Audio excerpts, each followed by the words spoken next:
The following program is a Town of Colonie television production of the William K. Sanford Town Library.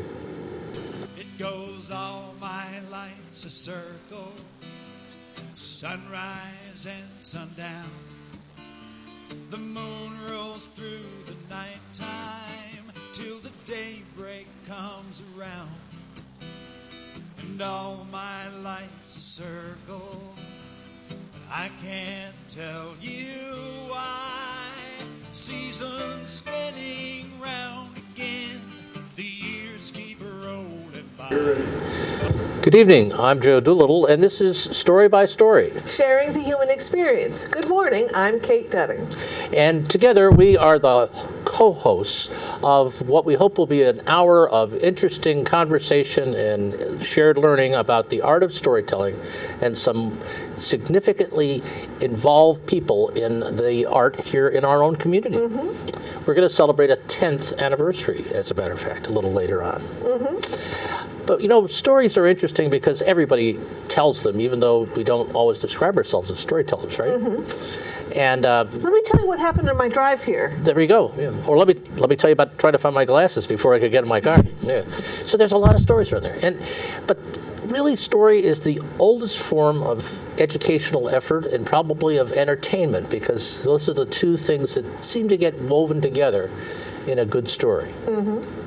And maybe it's one other thing. I always like to think that there's that little bit of resonance happens, you know, when you're listening to somebody tell a story about their ride to work and you remember your terrible ride to work, then you've made a connection both with that person and with your own memories and maybe even with where you're going.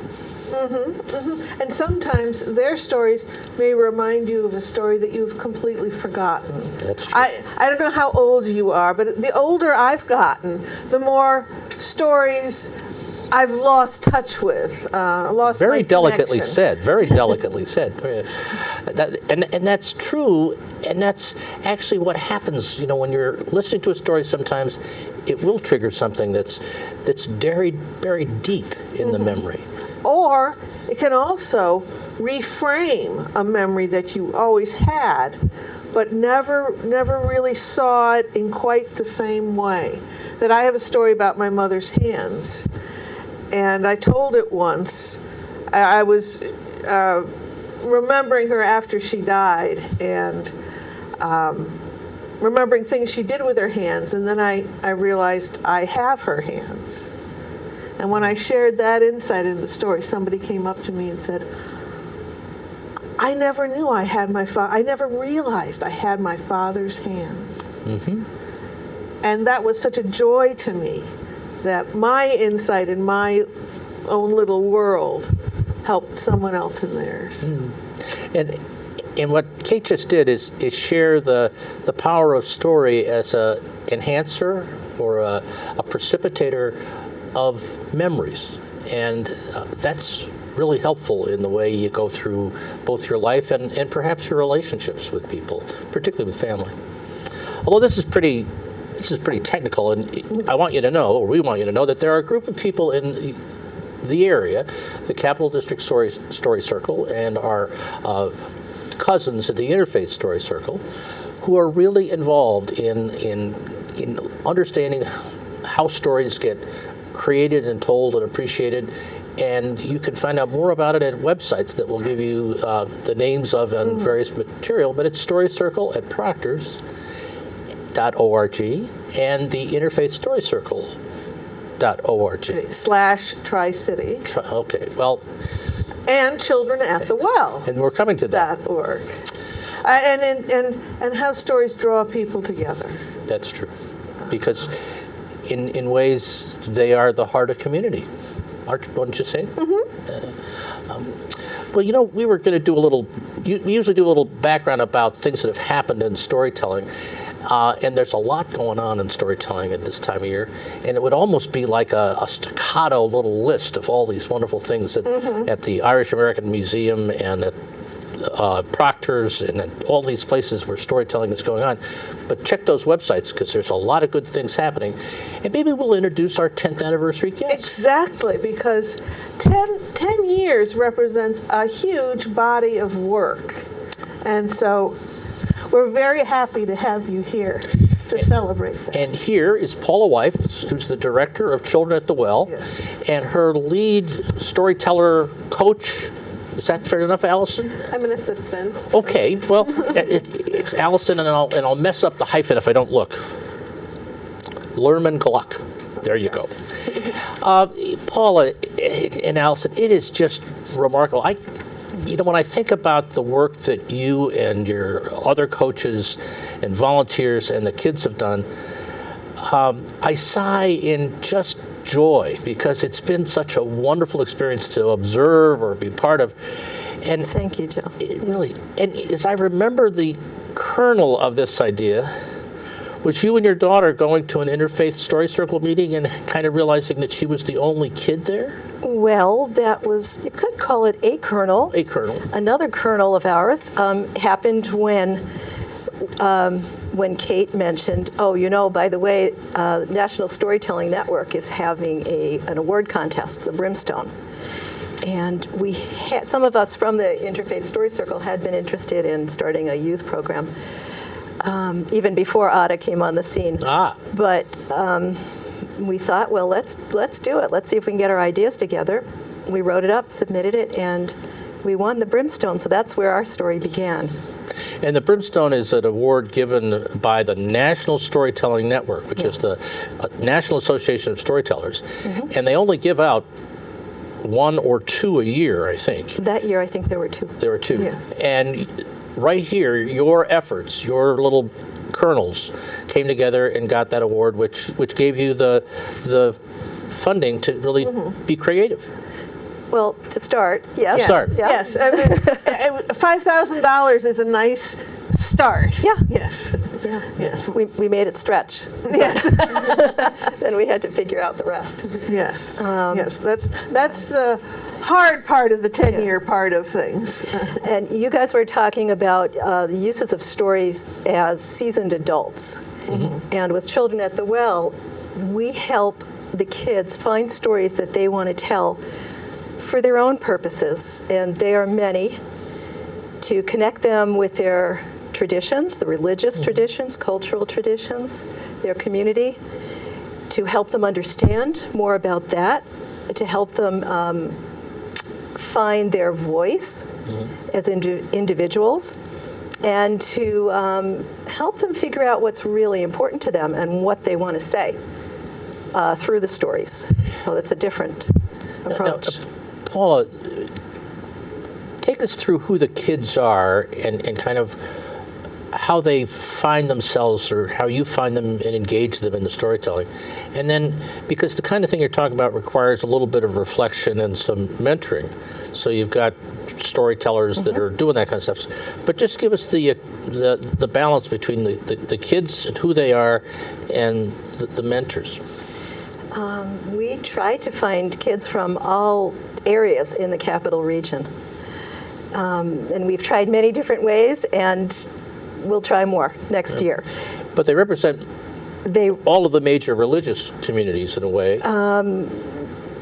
Hindu, Jewish, Christian, Catholic, Unitarian. We had a Baha'i student. We had somebody who was an atheist. Actually, a few. Few atheists. We've had... That's called disorganized religion? I'll get in trouble with that. Sorry. No, it's not. But we are always trying to reach new groups. So that was one of the reasons that we made a move this year to have our coaching sessions down in Albany at the First Unitarian Universalist Society of Albany. And that's right on Washington Avenue, the lower end of Washington. Yeah. Almost on the old campus of the University of Albany. Oh, yeah. Is that kind of the Yeah, right across the street on Washington. Yeah. Right. And that's more centrally located, do you think, than other places that you've been working in Colonie or? Oh, absolutely. Easier to draw people from urban environments. Okay. In Troy and Albany. And we find it's much livelier. People are coming by. Allison's going to talk about that a little bit more too, how it is using the space down there. As far as our coaches go, we have professional storytellers. We have We have 2 who didn't start with us, but they came in soon after we started. We have 2 emeritus storyteller coaches who are waiting in the wings if they need to be called in to do subbing or something like that. And we have some others who have been assistants.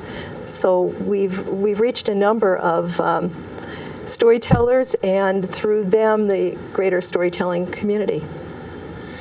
So you're diverse in many ways, many aspects. We try. Yeah. Now you generally hold your gatherings of the kids, where the coaches and the kids work on some of the things you described. Is it generally just for the first 6 months of the year that you have yourself engaged with these kids, or does it go for another semester, if you will, at all? No, it's not even 6 months. It's usually January. It's weekly, January to late April, early May, and we have a few performances. And that is the weekly coaching sessions, where the whole group's meeting together. And when a student decides to participate, do they come already prepared with a story from their faith base, or do they just kind of show up and say, so what's going on here, and go from there? Sometimes they come prepared. Okay. Other times the coaches help them. Allison, how's it been going this year?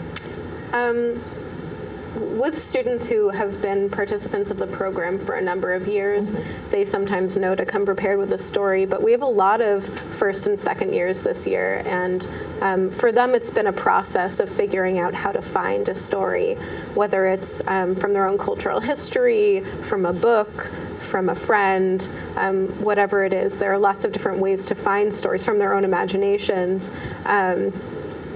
And then the process of developing the story is what we do in the room, generally. Yeah. Well, it's fascinating. Now, and your own background is in storytelling, or is it in arts and drama, or?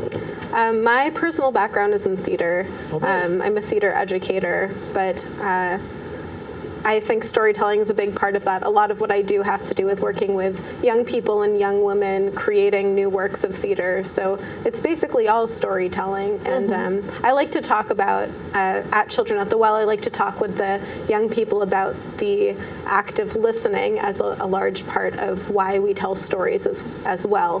First, sharing ourselves, and then secondly, giving other people attention, especially young people who don't necessarily get a lot of attention in their lives, and making space for that as an important thing is one of the main reasons that I'm interested in theater. So storytelling has been an easy thing to slip into. Now, I think of storytelling as the mother of theater. Absolutely. I would agree. Not the father? You might think of it as the parent. Okay. I'm just you know what I'm doing. I'm sorry. Like I needed another older brother. Yeah, right. We always say that we're married, but not to each other. Yes.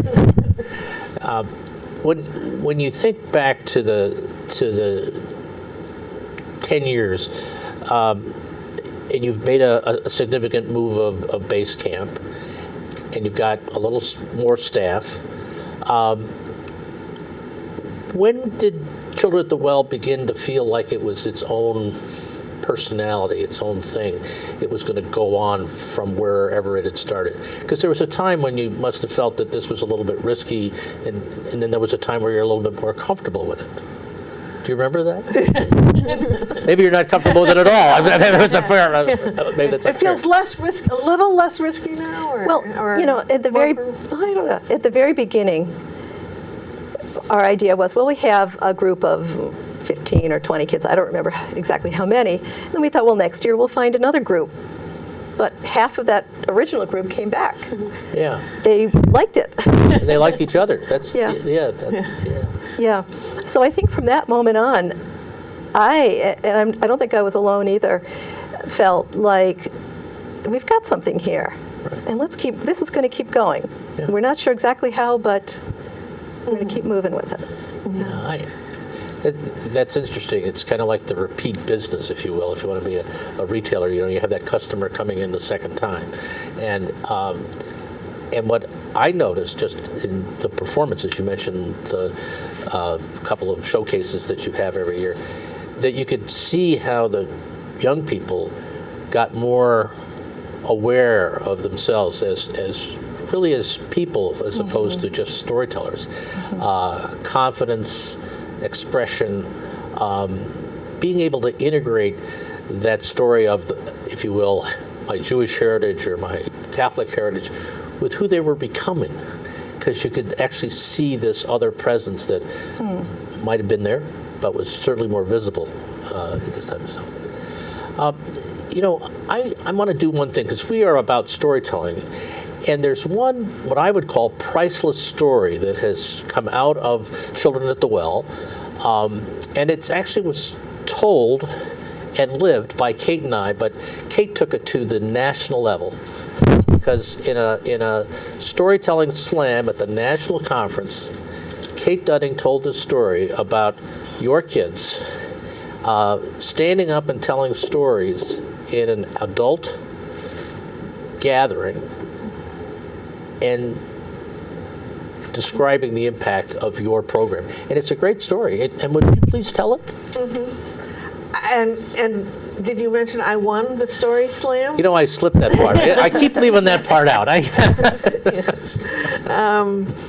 It's a very informal competition. The judges got maybe 2 minutes of instruction. They got 10 seconds to come up with a number. But I won, so I'm going to claim that the truth. That's true. That this story won the 2010 Story Slam at the National Storytelling Network's conference in Los Angeles. And I created the story for the Story Slam, the story competition, because the rules were it had to be a personal story that fit the theme of the conference. Many stories, one world. And I didn't have a personal story like that. But then I realized I had lived through something that fit so well. Once there were 3 young men, a Jew, a Hindu, and a Muslim. Now, this might sound like the beginning of a joke to you, but it's actually the story of one path to world peace. But first, we need to make a detour to the village of Helm. According to Jewish tradition, everyone who lives in the village of Helm is a fool. Here's a little story from Helm. One day, 2 men in Helm were walking outside together when it started to rain. One looked at the other and said, "Haven't you noticed it's starting to rain? Why don't you open your umbrella?" "Oh, it won't make any difference. My umbrella is full of holes." "Then why did you bring it?" "I didn't think it was going to rain." So now that you know a little bit about the village of Helm, let's go back to those 3 young men, the Jew, the Hindu, and the Muslim. They met as members of Children at the Well, Youth Storytelling for Peace and Understanding, which is celebrating its 10th anniversary this April 2015. They were among a group of teenagers who were brought together to learn the art of storytelling by learning to tell stories from their different faith traditions. They gather weekly for about 4 months, 4 months of Sundays, and then put on a presentation. I believe I've been to every one of those presentations. Each year it's held in a different house of worship.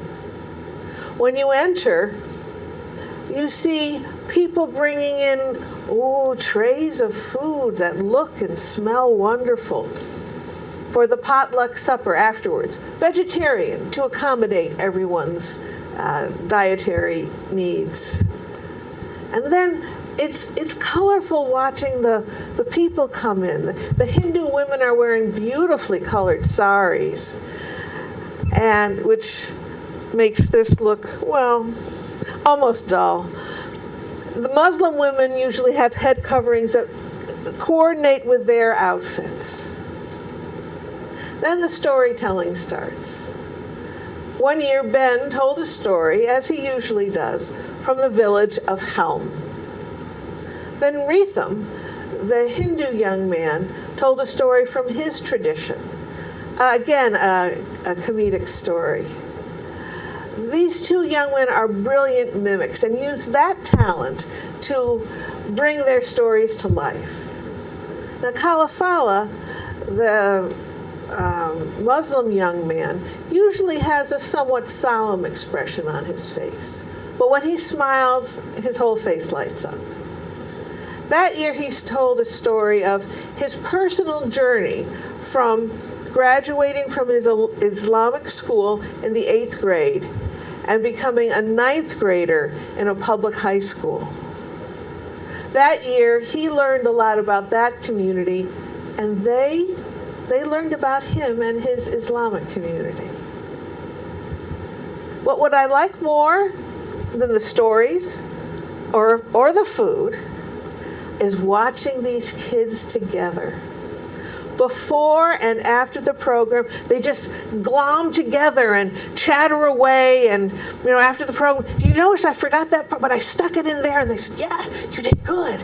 It's clear. It's so clear that these teenagers from so many different backgrounds have become friends.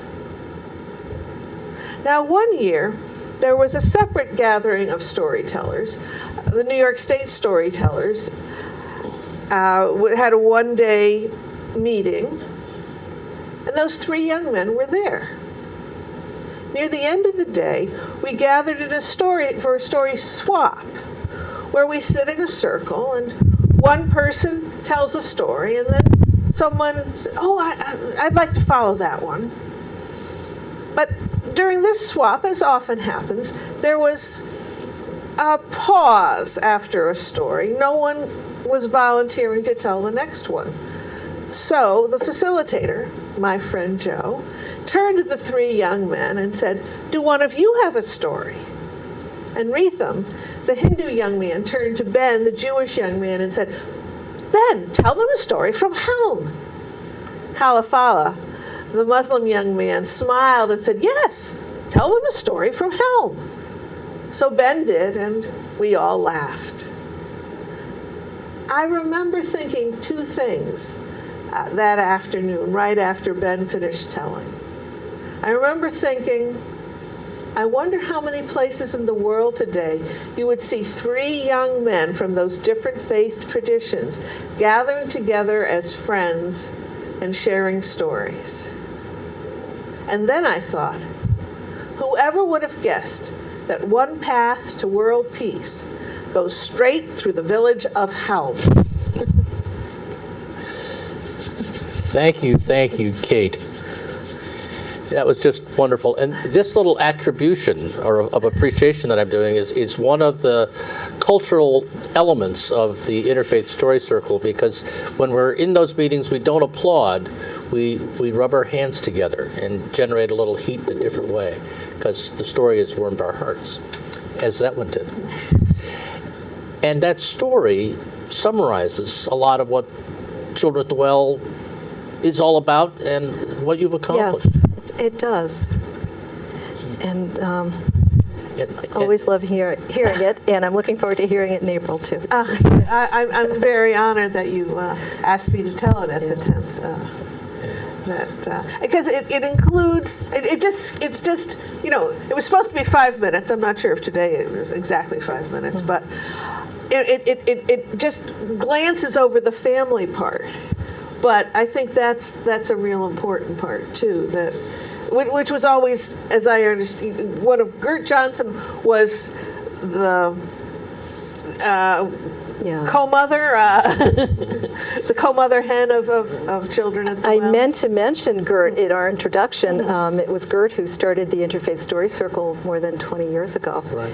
And we think of the Interfaith Story Circle as the parent organization. Right. Organization. And Gert Johnson was the health education teacher at Bishop Gibbons Notre Dame High School, and the chaplain. No, religion. Yeah. And Right. and actually was remarkable in that she was really very purposeful about an ecumenical connection on story, and Also, the interfaithstorycircle.org website will give you background on that. But there are monthly gatherings in many houses of worship around the region. It's the way I've gotten into a mosque, a Hindu temple, and other things that I probably wouldn't have found my way into. Kate, I wanted to say that along the way we acquired the name Children at the Well Youth Storytellers for Peace and Understanding. And further along the way, I've come to the realization that peace can take different forms. There's peace, world peace, and there is the peace that comes in an individual when you find out what it is you're all about, what you need to say, and then how to say it. And having expressed that peace, P-I-E-C-A-C-E, having expressed that, then finding personal peace. And personal understanding. Yep. And understanding with other people as well about where you're coming from, where they're coming from, and reaching an understanding. Yeah. And certainly everybody that's been associated with the programs given the Interfaith Story Circle as well, does build understanding at several different levels. I mean, even for those who come occasionally or only to the showcases, you can't help but get a broader view of who the world is and who you are in it for being at those things. I think that's kind of... I have just a little specific. For instance, when the Interfaith Story Circle was at a Hindu temple, I never took comparative religions. I was brought up Catholic and didn't really pay much attention to religion. But when we were in the Hindu temple, they said they believe in one God, but there are many manifestations. And I went, right. Now, so if there is a supreme being, I'm sure this being is beyond human comprehension, but having many different manifestations gives our puny little brains a little ways in, different ways in. I thought, oh, I understand that. I think that's really, really brilliant.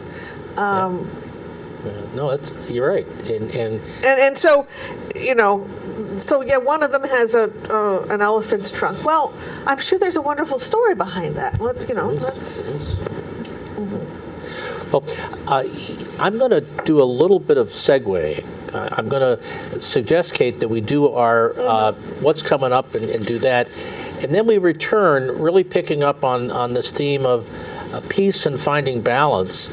And maybe talk a little bit about some of the characters we've talked about, these kids who have been through this experience and what it's meant to them, what they're doing now. Because I think their stories have continued in some remarkable ways. Oh, right, which I don't think was anything you envisioned at the beginning. You expected a fresh group each time, as opposed to this life-changing in a number of cases. So stay tuned. The story is just begun. Yes, stay tuned. And Kate, my friend, April's a busy month.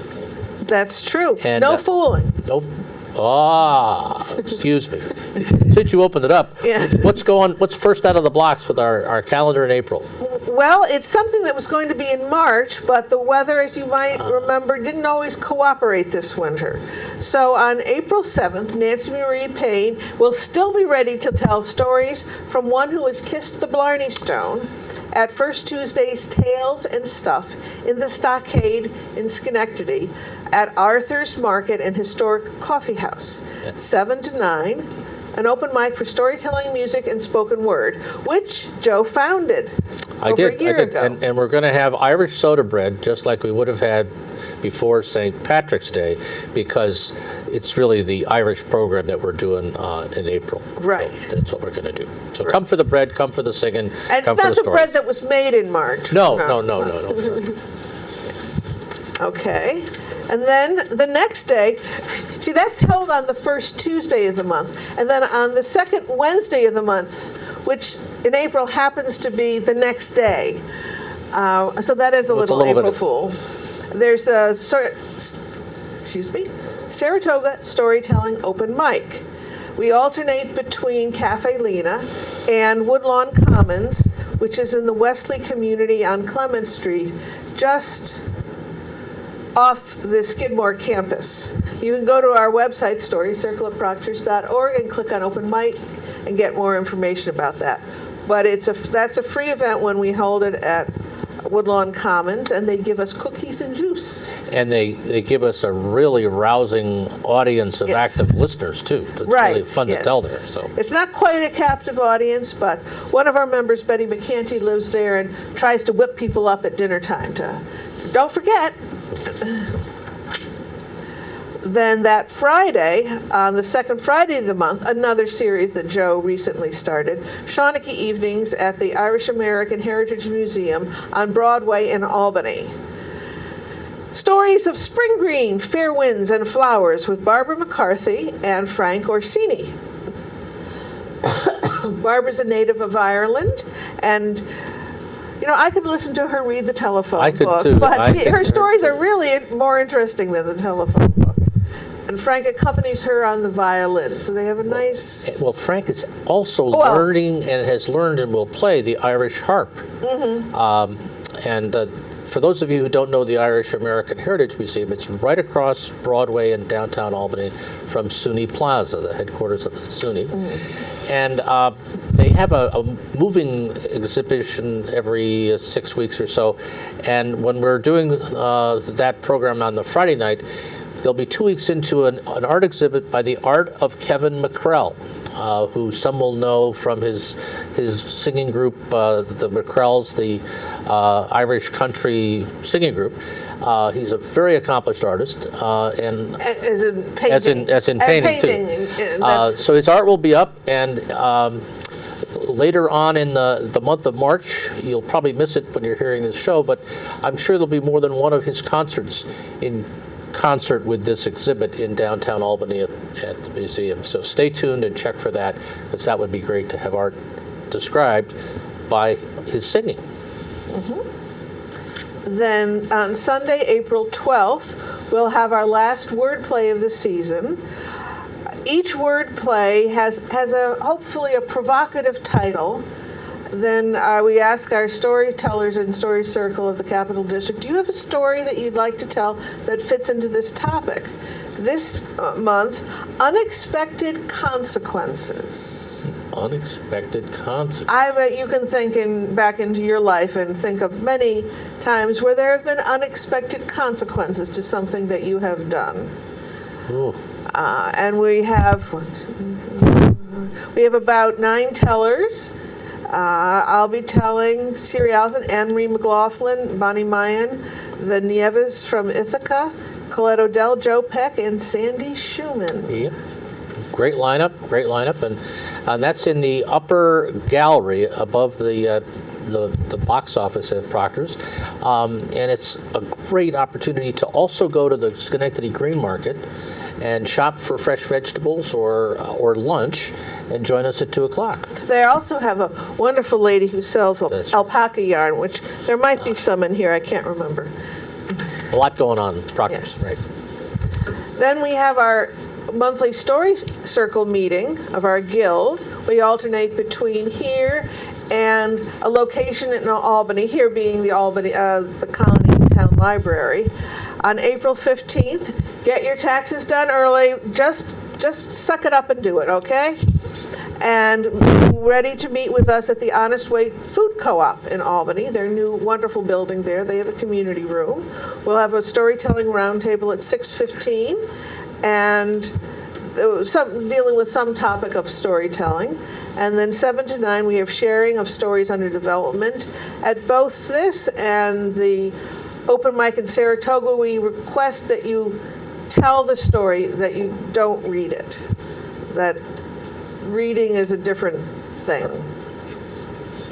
And that's a good place to come, because if you come early, you can go to the cafe at the co-op and get your dinner and bring the dinner in and kind of schmooze with all of us storytellers. And then Works when out it's very well. over, then you can shop for your groceries and bring them home. Bring them home. So it's a win-win-win. Win-win-win. Yes.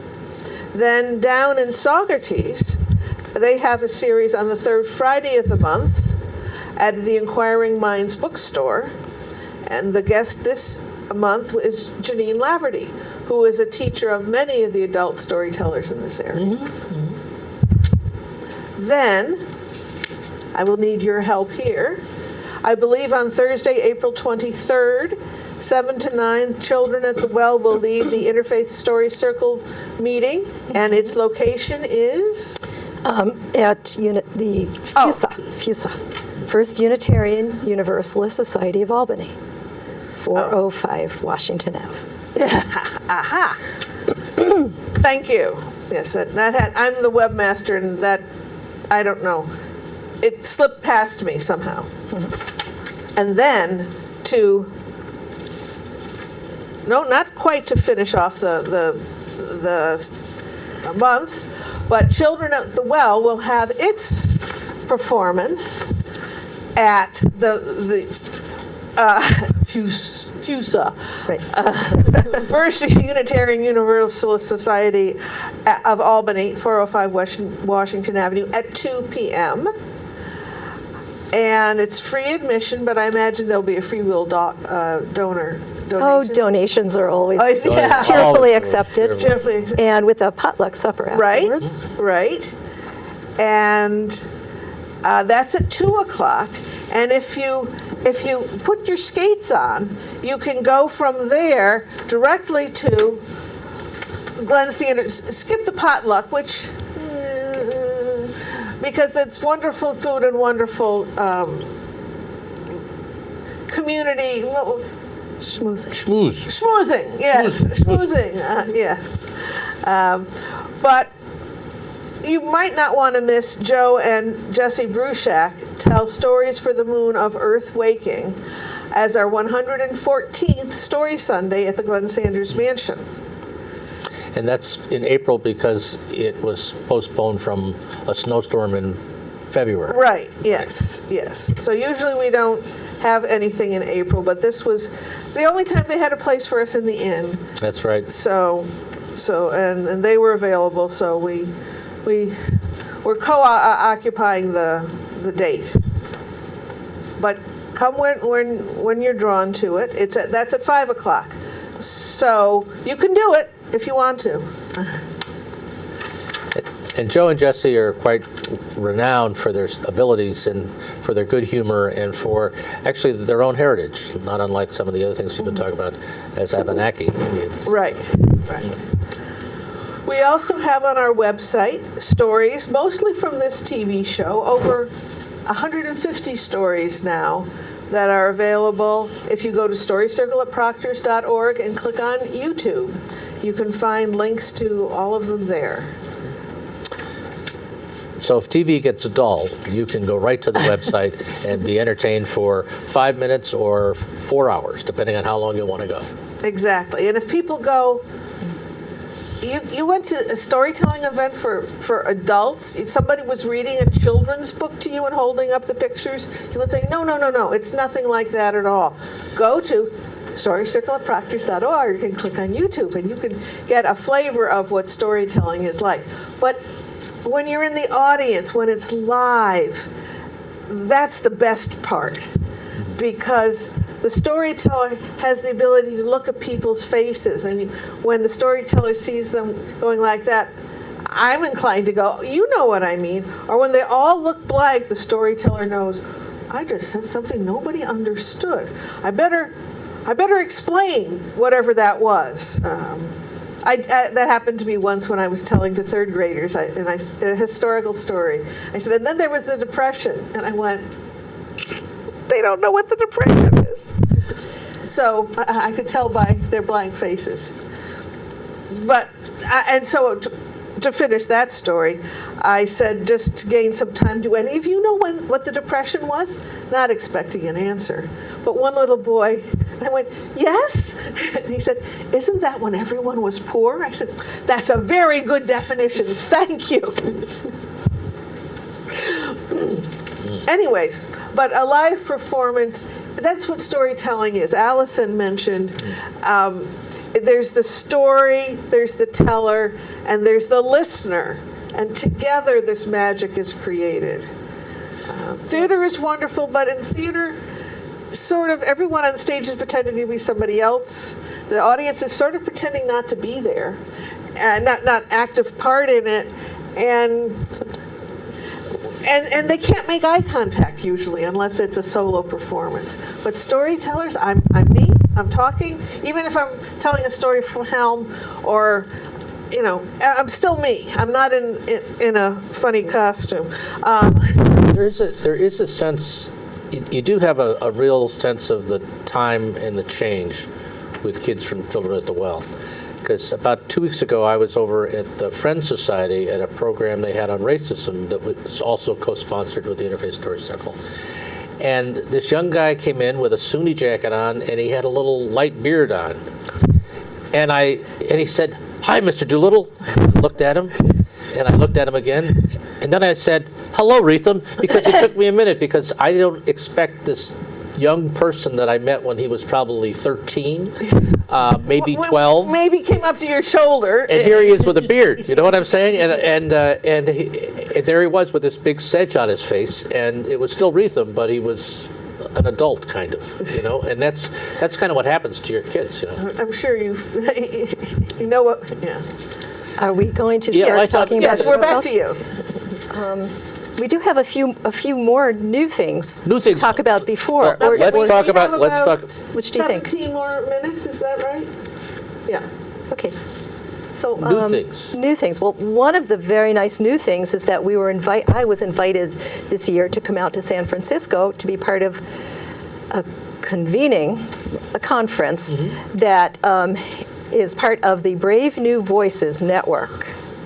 And we are now part of the Brave New Voices Network, which is a loosely organized group of programs all over the country where people are working with young people, helping them to develop their voice, their identity, their civic engagement. And I'm so proud of that connection. And that's really a great thing to kind of have the point of reference and leverage for what you do, both nationally, because that goes locally too, right? Yes. Oh, yeah. So, and that's one of the many things Children at the Well has been invited to over the years. It's not, you go out to Nazareth College, there's a Yeah. there's a meeting there. Oh, would you like me to talk? Well, no, I just wanted to say this yeah. isn't the first time this program's been honored beyond No. this area. No, we've presented at the Tide Conference of Youth Lead in Sharon, Mass., and the Global Citizenship Conference there in Nazareth College. And yeah, that was all on our own dime. They gave me plane tickets, yeah. Yes, and you've presented at the New England Storytelling Conference. Yeah, Lanes. at Lanes, that was Yes, wonderful. Sharing the fire. Sharing the fire. And at the National Storytelling Conference. Yes, we presented there, and actually Ben and I are planning to go back this summer and talk about one more thing that's on our new agenda, which is developing a guide to help other people in other parts of the country start their own similar program. Great. And That's great. we're missing it. Oh, Connecticut Storytelling Festival, the Clearwater Festival. We've been to the Mohegan Storytelling and Music Festival. Yeah. And let's see, we also have we're bringing in younger coaches this year, and I thought Allison could talk a little bit about that. Sure. So The other side of 55 or something? Yeah. other side. So this year there are three main coaches. Nancy and Mickey are the older coaches, and then Ben Russell, who was a participant who we've mentioned on this show today, is now a full coach, which is great. And Ben recently graduated from SUNY, which I will talk more about in a minute. So he is definitely on the younger end of things, and I think it's really cool because he gives kind of a fresh energy, and the young people have a different way of relating to him. Right.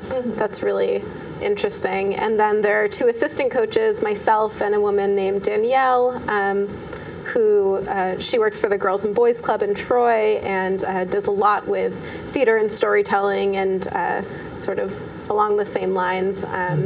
And it's been really fun to have a big team of people working on this. There's a sense that we're all looking out for the overview of what the young people need and how to best serve them, and that there are a lot of people sort of participating in that project together. So it's been really cool. It takes a village. Yeah, absolutely. of different age groups. I think it takes a village to mentor young people, and most young people don't get a village. They get maybe a person, maybe no one. So it's pretty cool. And out of Brave New... I just love all this. This is so cool. Well, it's really kind of neat to think about Ben being part of the faculty. If you Well, I remember Ben. He was he was a middle schooler when he started. Couldn't stand still, right? Yeah. Talking. Well, he still can't. You still can't get it. You still can't. But he can tell a story. Yeah. He's Got a good heart. Ben is the first one we were going to talk about in terms Yeah. of profile. So Ben Russell is an original Children at the Well participant. He's been participating since 2006, so that's almost the full 10 years through high school graduation. And Ben has been an intern and an assistant coach, and this year he became a full story coach, as I just said. He graduated from SUNY Albany in December with honors and with a double major in religious studies and philosophy. Ben said, in reference to Children at the Well, Children at the Well's focus on culture and religion changed the course of my life. In Children at the Well, I became fascinated with the different cultures and different beliefs I was being introduced to. I began to read everything about other religions I could, and I began to study my own culture as well. As he applies to graduate programs, Ben will be working as a substitute Sunday school teacher at Temple Israel in Albany. Good for And him. he's a great addition to the team. He is truly extraordinary, and he's fun to be around. I mean, we'll just have to stay tuned and see what the soup really tastes like when he's finished with his education and stuff. Yeah, great. And I remember the three in the story too, because they were all small when I first met them, when they had been in the story.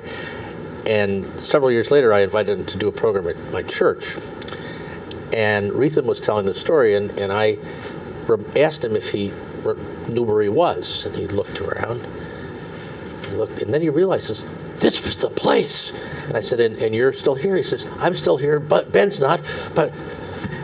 And the Muslim Kalafala was the same Kalafala, but he had grown to be 5'10" instead of 5'2". I mean, so it was just a whole different. And that was a great presentation, and we got to go out. And I remember just reflecting what a great day it was, and I was sitting with those three young people having burritos in a Mexican restaurant in Schenectady. It was just great kids. And now I think about who other alumni, what other lives do you want to share stories about? Another person who is a graduate of Children at the Well is Ada Hetko, who we also spoke about briefly, who's actually Paula's daughter. She is or perhaps the Children at the Well original. In her years at Oberlin College, she committed the volunteer hours for her community service scholarship to pursuing more interfaith work. She organized the first Friendship Day Festival and Oberlin's first Interfaith Service Day, an event inspired by the Obama administration. She received the Barrows Medal for Interfaith Leadership upon her graduation. Like Ben, her academic life was influenced by Children at the Well. She wrote, "The experience of exploring stories, delving into their meanings, and shaping their delivery was too good to let go." She's worked at Vassar College's Office of Religious and Spiritual Life as their interreligious fellow for 2 years. There, she's organized many events, taught a storytelling workshop, led a story circle, and used story less formally. And specifically about Children at the Well, she says, "By teaching me how to share stories among diverse community, Children at the Well has shown me how to take risks and reach out to others, knowing that we are strengthened by our differences and that we each carry unfathomable insight." Wow, she must have had great parents. Thank you, Sean. I have a story about Ada very briefly. I was at the National Storytelling Festival 3 or 4 years ago. She was doing a summer at Oberlin, and the meeting was in Cincinnati. And she came down to the National Storytelling session, and we met in the hotel lobby, and I said, well, it's okay. I know a lot of these people. I'll introduce you around. So I started to introduce her. And then the minute she got in conversation, well, she just kind of took off on that conversation to another conversation. And she left Uncle Joe behind.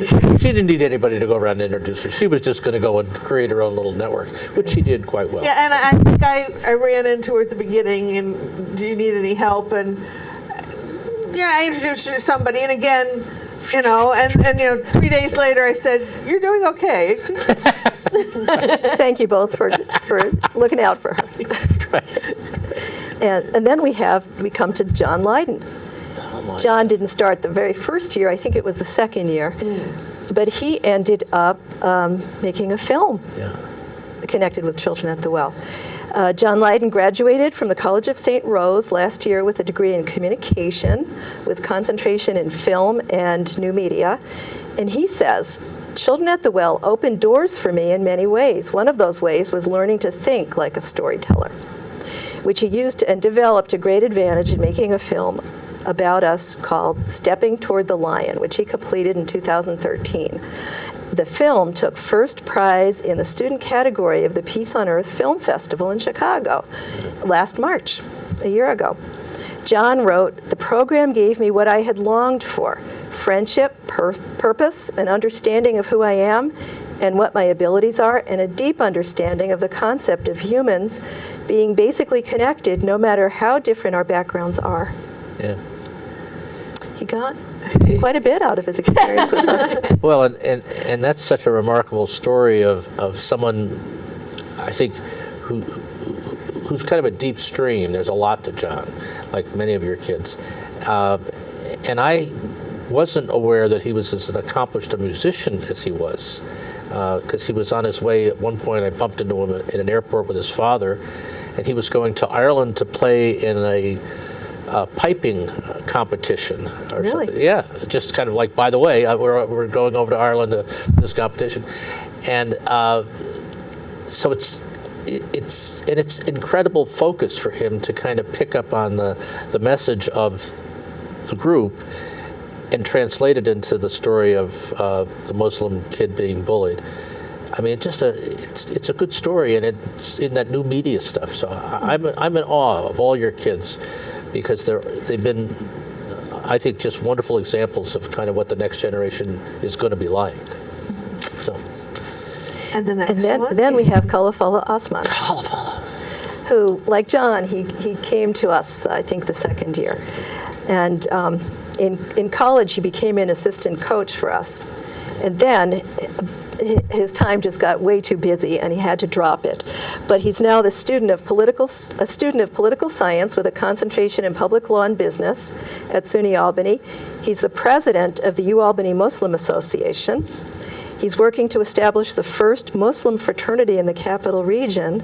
He's a past president of the Muslim Community Center Youth Group, which promotes community service programs along with mentoring a lot of young Muslims with the intent of guiding them to a competent and successful future. He's also been involved in countless interfaith events in the Capital Region and elsewhere along the way. He always volunteers when we need somebody, and last time I saw him, he was at the Cathedral of the Immaculate Conception, Right, the big one. with the bishop. Yeah. That interfaith service was tremendous, and he spoke there too. As he puts it, before Children at the Well, I was shy, nervous, and afraid to speak my mind. After Children at the Well, I was confident, still well reserved, but I knew what to say and how to say it. Kalafala has become a leader. He really has. He really has. And I can remember during the burrito time, Yeah. we talked about what they wanted to be, and he said with very confident expressions, I'm going to be a lawyer, and I think I'll be an international lawyer, but I'm not sure about what kind of law, but I'm going to be a lawyer. Mm-hmm. And he then described kind of some of the implications about him being a lawyer given from where he was coming in the United States. And I don't think he might have been 16. I don't, but to hear about his progress, and it's been real determined and focused, and he's certainly built on his skills and his inclination as well. But great set of young people. And we have time for one more. Emily? Oh, Emily. Yes, Emily has, she was another one who was always very quick to volunteer. And she was our lead emissary in going to the Tide Conference, in going to Nazareth, and she was down at the Clearwater. And through all of this, she really evolved from a shy child to somebody who really knows what she's about. She pursued theater in college, and I think she's doing a community-based theater now as well. And we're really looking forward to seeing her and some of the others. And we're looking forward to seeing anybody who shows up And that among the alums, but I don't know exactly who's going to be there. And that's at the Children at the Well showcase, the concert? Yes, we're inviting everybody for. Right. And the date on that again? Oh, April 26th. April 26th. 2 o'clock, First Unitarian Universalist Society of Albany, 405 Washington Street. Avenue. Got it. And I'm not quite sure, but I don't think the tulips in Washington Park will be quite at bloom on that day. But you might just take a little stroll through the park and see, because that's right down where the church is. They may be. Maybe you'll catch a good double. Okay, so we have about a minute left to thank both of you. It went so quickly, did you notice? It did. Maybe one plug.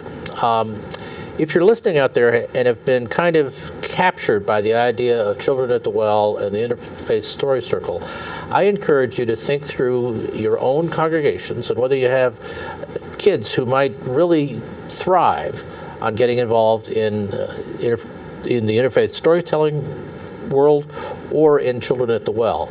And you can find all the information about how that works on the website, childrenatthewell.org. There's also a trailer, right, for Stepping Toward the Lion. Yes, there is. You want to get a little taste of that, and you can acquire the DVD and use that as a program in your own congregation. congregation. And on the homepage, there you can listen to 4 different Children at the Well tellers telling a story. And for any questions, my email address is on as a contact on the website. So there you go. So we hope you've been engaged emotionally and intellectually in the topic of storytelling, particularly the lessons of the Interfaith Story Circle and Children at the Well. Thank you for joining us today. We hope you'll watch us again. Much good cheer.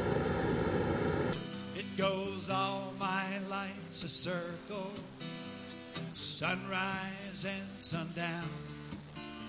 The moon rolls through the nighttime till the daybreak comes around. And all my life's a circle, but I can't tell you why. Seasons spinning round.